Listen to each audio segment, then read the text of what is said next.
오늘 본문의 말씀은 저희가 잘 알고 있는 이 아브라함의 말씀입니다. 우리가 성경에서 주로 우리 믿음의 아버지라고 하면 누구라고 말하고 있습니까? 네, 오늘 본문에 나오는 아브라함입니다. 그러면 부산 범천교회의 믿음의 아버지는 누구이겠습니까? 누구이겠습니까? 네, 다들 의아해 하시는데 왜 이런 질문을 했냐면 믿음의 아버지는 바로 접니다. 아시는 분은 아시겠지만 저의 아들 이름이 이믿음입니다. 그래서 저희가 믿음의 아버지라고 부릅니다. 그런데 중요한 것은 제가 제 아들의 이름을 믿음이라고 하여도 믿음의 아버지는 되지 못합니다. 믿음이 아버지는 되더라도 믿음의 아버지는 되지 못합니다. 그것은 왜냐하면 이 믿음이라는 것은 끝이 없기 때문입니다. 지금도 우리가 믿음의 삶을 살아가야 되고 죽는 날까지 우리가 믿음 앞에서 살아가는 것이 바로 이 아브라함처럼 믿음의 아버지라고 불리울 수 있기 때문입니다. 오늘 본문의 말씀은 바로 이 아브라함에 관한 말씀이 시작되고 있습니다. 중요한 것은 이 아브라함이 오늘 본문의 1절의 말씀을 보면 이렇게 나옵니다. 이후에라고 시작되고 있습니다. 아브라함이 이후에라는 것은 이전에 어떠한 일들이 있었다라는 것을 우리들에게 말해주고 있습니다. 우리가 잘 알고 있듯이 아브라함은 창세기 12장에 나옵니다. 하나님께서 그에게 나타나셔서 내가 본토 친척 아비 집을 떠나 내가 내게 지시할 땅으로 가라고 말씀하셨고 내가 너로 큰 민족을 이루게 하겠고 창대케 하리고 너가 복이 될지라 라고 복의 근원으로 삼아주신 사건으로 아브라함의 삶이 시작되고 있습니다. 그리고 이 아브라함이 순종하여서 자신의 모든 소유와 모든 사람을 이끌고 가나안 땅으로 향합니다. 그리고 그 가나안 땅으로 향하는 가운데 하란 땅에 다시 머물게 됩니다. 그때 하나님께서 다시금 나타나셔서 가나안 땅으로 가라는 말씀을 하십니다. 그런데 이렇게 가나안 땅으로 왔습니다. 가나안 땅으로 왔으면 하나님의 말씀에 순종하여 왔으면 우리의 생각에는 그 가나안 땅이 풍요롭고 아름답고 풍족해야 됩니다. 그런데 이 아브라함이 바로 가나안 땅에 도착했을 그때 그리고 살아가는 그때에는 그 땅에 기근이 심하게 일어났습니다. 하나님 말씀에 순종하였고 그것뿐만 아니라 모든 소유와 모든 사람을 이끌고 가나안 땅에 들어섰으면 풍족하고 풍요롭고 모든 것이 잘 풀려야 우리가 생각하는 복인데도 불구하고 아브라함의 삶은 그렇지 않았습니다. 오히려 기근이 심하여서 이 아브라함은 그가 찾는 방법은 하나님이 아니라 이집트를 찾았습니다. 이집트는 바로 나일강이 흐르고 강대국이었습니다. 그래서 그가 모든 소유를 이끌고 모든 사람을 이끌고 이집트로 들어가게 됩니다. 그런데 이 이집트를 찾기 전에 애굽을 찾기 전에 이 아브라함 마음속에 근심이 하나 있었습니다. 다른 것이 아니라 자신의 아내 사레가 어떠했습니까? 이뻤습니다. 아름다웠습니다. 그래서 생각해낸 것이 다른 것이 아니라 내가 그 땅에 들어가면 당신이 너무 아름다워서 내가 죽을 수 있으니까 당신을 내가 누이라고 부르겠다라고 이야기를 합니다. 사실 오늘날 많은 아내에게 이런 얘기를 했다가는 밥도 못 얻을 먹을 이야기인데도 불구하고 사례는 그 말을 받아들입니다. 그리고 이집트로 들어가게 됩니다. 이러한 일이 실제로 일어납니다. 많은 사람들이 아름답게 보고 결국 바로왕이 그에게 다가가서 이 사람이 누구이냐 묻고 이 아브라함은 나의 누이라 하고 합니다. 그래서 그 바로왕이 자신의 아내로 삼습니다. 그런데 중요한 것은 하나님께서 이 바로왕과 그의 가정에게 벌을 내리신다는 사실을 우리는 알 수 있습니다. 우리가 생각하기에는 조금 의아합니다. 왜냐하면 거짓말을 한 사람은 누구입니까? 아브라함입니다. 그리고 자신의 아내를 누이라고 이야기한 것도 아브라함입니다. 그런데 중요한 것은 벌을 받는 사람은 누구입니까? 바로왕이었습니다. 우리가 이해하기는 쉽지 않지만 이것은 하나님께서 창세기 12장에 아브라함에게 하신 말씀을 지키기 위함입니다. 아브라함 개인의 말씀이 아니었습니다. 내가 너를 큰 민족을 이루고 창대하게 하겠다는 말씀을 이루기 위하여서 아브라함이 아닌 바로에게 벌을 내리십니다. 그런데 이 벌은 단순히 바로에게만 미치는 것이 아니라 아브라함을 깨닫게 하는 힘이 거기에 있었습니다. 이처럼 이 아브라함은 자신이 힘들고 어렵고 기근이 닥쳤을 때 하나님을 찾지 않았습니다. 하나님께 기도하지 않고 자신이 먼저 드는 생각으로 행하였습니다. 그것이 바로 이집트로 가는 것이고 그곳에서 자신의 소유와 사람들을 살리기 위하여 하나님을 찾는 것이 아니라 이집트를 찾았습니다. 그 결과로 하나님께서 이 바로왕을 통하여서 깨닫게 해주신 것이죠.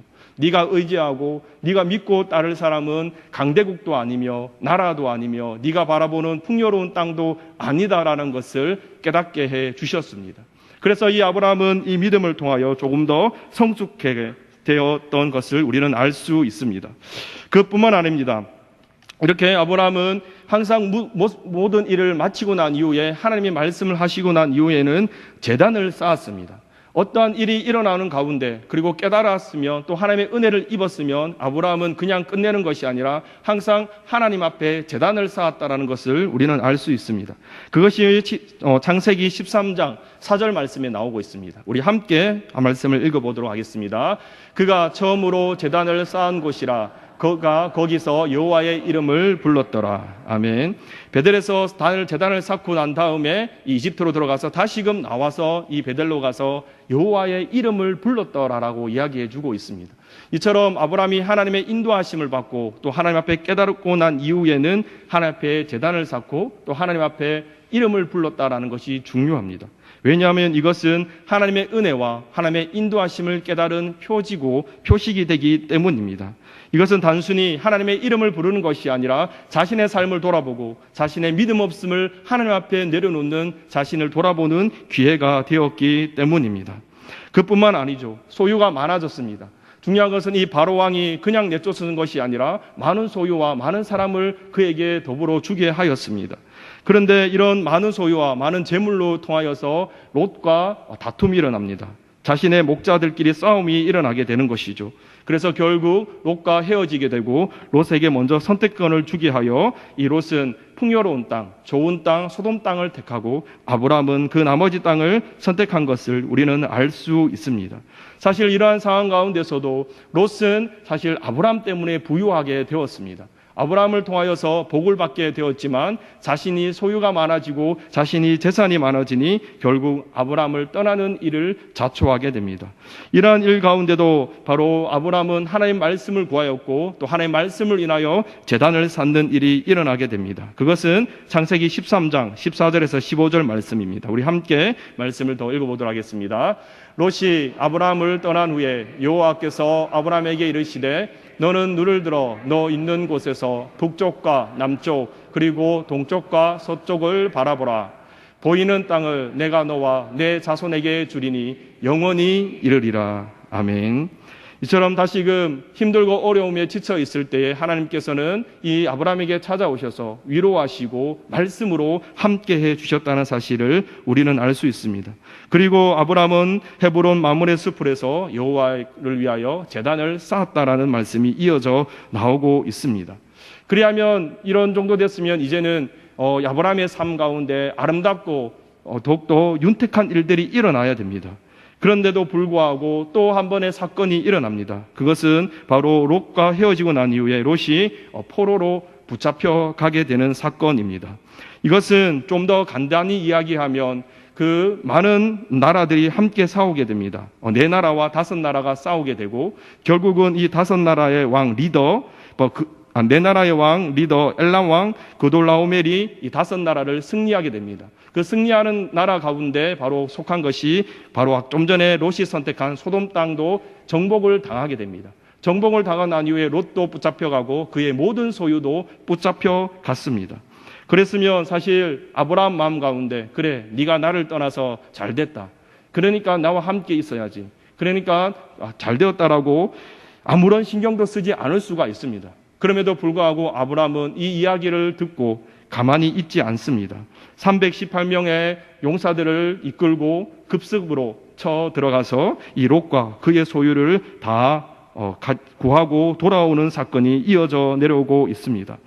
이러한 일을 통하여서 롯은 바로 아브라함에게 고마워하고 또 아브라함을 따르기도 할 만한데 그 전쟁이 끝나고 다시금 구함을 받았음에도 불구하고 롯은 다시금 소돔 땅으로 돌아가는 일이 일어나고 있습니다.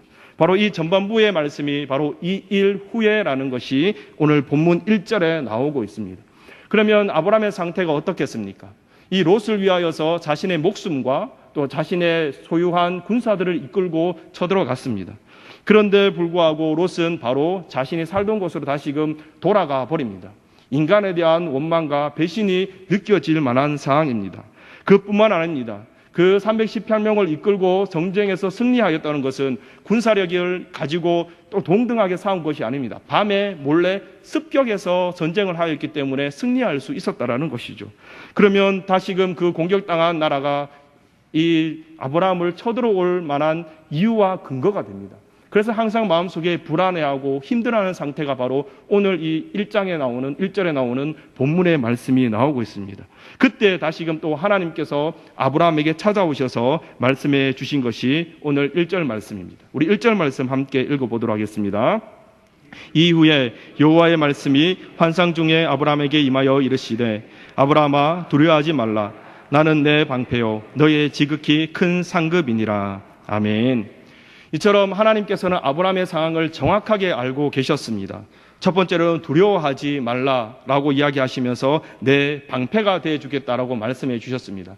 이것은 좀 전에 이야기한 것처럼 그 공격당한 나라가 군사력을 모두 다 대동하고 이 부족 같은 나라 이 아브라함을 쳐들어온다면 아브라함은 정말 손도 쓸 수 없을 만큼 처참한 광경에 이르게 됩니다. 그럴 때 그 마음의 불안함과 두려움이 있었다라는 것을 하나님께서 알고 계시고 두려워하지 말라. 내가 너의 방패가 되어주겠다라고 말씀해 주신 것입니다. 두 번째로는 너의 지극히 큰 상급인이라고 말씀해 주고 있습니다. 사실 이 아브라함이 롯을 구하고 그의 모든 소유물을 구하고 돌아왔습니다.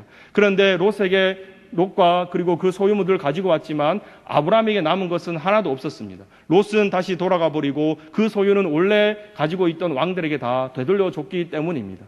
그래서 그에게 남은 것은 사람도 없었고 소유도 없었습니다. 자신의 군사들을 이끌고 자신의 목숨을 내걸고 살아가고 전쟁을 하였지만 자신에게 돌아온 것은 사람도 없었고 재물도 없었다는 사실입니다.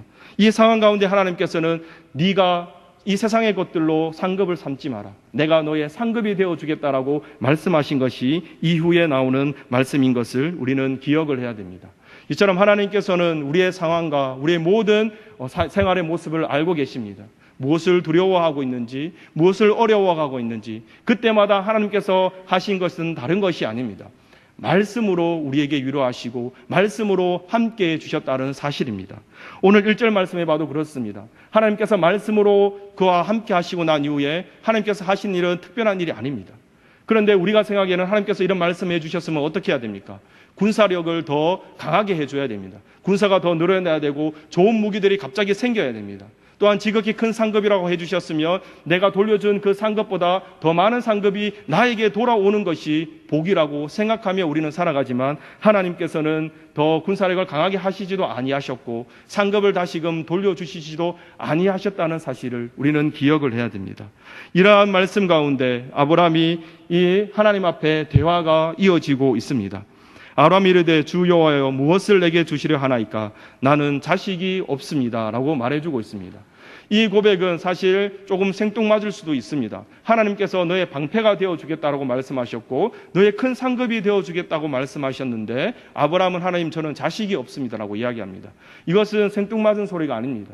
아브라함은 창세기 12장에 하나님께서 하신 말씀을 항상 기억하며 살아갔다라는 것을 알 수 있습니다. 왜냐하면 너를 창대케 하고 내가 내 민족을 이루어 주겠다라는 말씀을 항상 기억하고 살아갔기 때문에 하나님께 여쭈어 보는 것입니다.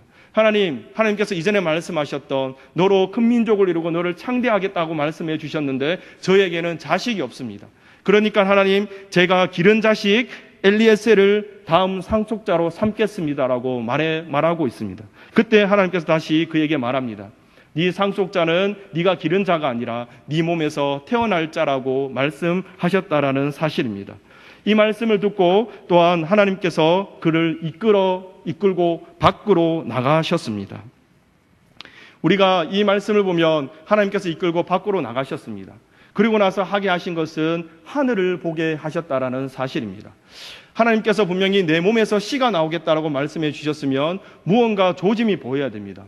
아내 사례가 임신할 조짐이 보이든지 배가 불러오든지 어떠한 외적인 모습들이 일어나야 되는데 전혀 그렇지 않습니다. 하나님께서는 아브라함을 이끌고 밖으로 나가 하늘을 보게 하시고 그리고 그에게 말씀하셨습니다. 하늘을 우러러 무뼈를 셀 수 있나 보라. 또 그에게 이르시되 내 자손이 이와 같으리라 라고 말씀해 주고 있습니다. 그리고 난 이후에 이 아브라함의 반응이 참으로도 중요합니다. 우리 15장 6절 말씀 우리 함께 읽어보도록 하겠습니다. 시작. 아브라함이 여호와를 믿으니 여호와께서 이를 그의 의로 여기시고. 아멘. 성경에서 이 믿으니라는 단어가 이 바로 창세기 15장 6절에 처음 등장하고 있습니다. 그리고 이 아브라함을 의롭게 여기셨다라고 말씀하고 있습니다. 이 아브라함이 믿을 수 있었던 근거가 무엇이겠습니까? 우리가 생각하기에는 하나님께서 말씀해 주시면 당장 내 눈에 무언가가 보여야 되는데 아브라함은 그렇게 하지 않았습니다. 하나님 말씀을 그대로 믿고 그대로 순종하는 그 믿음이 있었다는 사실을 우리는 기억을 해야 됩니다. 사실 아브라함의 직업이 무엇입니까? 유목민입니다. 그러면 가축을 돌보고 많은 풀들이 있는 곳으로 이동하며 살아가는 직업입니다. 그러면 이 아브라함이 가장 많이 보는 것이 무엇이겠습니까? 하늘입니다. 아브라함이 가장 많이 보고 가장 관심을 가진 것은 바로 하늘입니다. 왜냐하면 하늘을 통하여 별자리를 통하여서 어디로 이동할지를 정합니다. 그뿐만 아니라 다음날 날씨가 어떠한지 가장 많이 보는 것도 그 하늘입니다. 그러면 아브라함이 오늘 본문에 나오는 이 하늘을 처음 봤을까요? 아닙니다. 항상 보아왔던 그 하늘이었어요. 매일매일 하늘을 바라보고 그의 삶을 지키고 그의 삶을 이끌어 나갔다라는 것을 우리는 알 수 있습니다. 그런데 오늘 본 하늘은 이때까지 본 하늘과 다른 이유가 무엇이겠습니까? 다른 이유가 없습니다.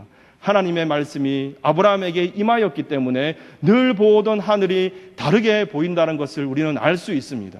이처럼 믿음이라는 것은 하나님 말씀을 통하여서 내 삶이 달라지고 나의 보는 시각이 달라진다는 것을 우리는 알 수 있습니다. 우리가 생각하는 기적은 무엇입니까? 아픈 사람이 바로 회복되고 가난한 사람이 부유해지고 그뿐만 아니라 억울한 일이 풀리는 것들, 이런 것들로만 이루어지는 것이 기적이라고 우리는 생각하고 있습니다. 그러나 그렇지가 않습니다. 내가 살아오던 삶에 아무런 일이 일어나지 않고 늘 보아왔던 밤하늘처럼 늘 살아왔던 삶 가운데 하나님의 말씀으로 내 삶이 달라지는 것이 기적이라는 사실을 우리는 믿어야 됩니다. 이처럼 내 생각과 내 가치관이 절대로 바뀌지 않을 것 같은 내 생각이 하나님의 말씀으로 부서지고 하나님의 말씀으로 변화되는 것, 그것이 하나님께서 원하시는 기적이라는 사실입니다. 우리 중고등부에도 기적이 지금 일어나고 있습니다. 이번 수련회 가운데 여러 목적 중에 하나가 휴대폰을 사용하지 않는 것이었습니다. 요즘 우리 중고등부 아이들을 보면 틈만 나고 시간이 나면 휴대폰을 합니다. 이거는 비단 우리 아이들뿐만 아니라 어른들도 사실 마찬가지입니다. 그래서 우리 아이들을 위하여서 이 수련회 기간에는 휴대폰을 사용하지 못하게 하였습니다. 사용할 수 있는 시간을 딱 1시간 줬습니다. 그 시간은 새벽 4시부터 새벽 5시 사이입니다. 이렇게 한 이유는 새벽 기도회 전에 휴대폰 사용을 통하여서 잠을 깨고 예배를 잘 드리기 위함이었습니다. 그래서 새벽 4시부터 5시까지만 휴대폰을 사용하게 하고 다시금 휴대폰을 다 걷는 일을 하였습니다. 이러한 계획을 세우고 나가는 가운데 아이들에게 강구를 하였습니다. 강구를 하니 아이들이 어떤 반응이 일어날까요? 아유, 강도사님 정말 훌륭한 선택입니다. 잘 따르겠습니다. 라고 하면 좋겠지만 대부분의 아이들이 그거는 말도 안 되는 소리입니다. 더 심지어 나아가서는 강도사님 저 휴대폰 걷으면 저는 오늘 수련회 못 갑니다. 이대로서는 저는 수련회는 참석할 수 없습니다라는 이야기를 한 아이들까지 있었습니다. 이렇게 휴대폰 없이 살아갈 수 없을 것 같은 아이들이 이 수련회를 참여하고 수련회가 진행되었습니다. 그런데 하나님의 기적이 바로 거기서 일어났습니다.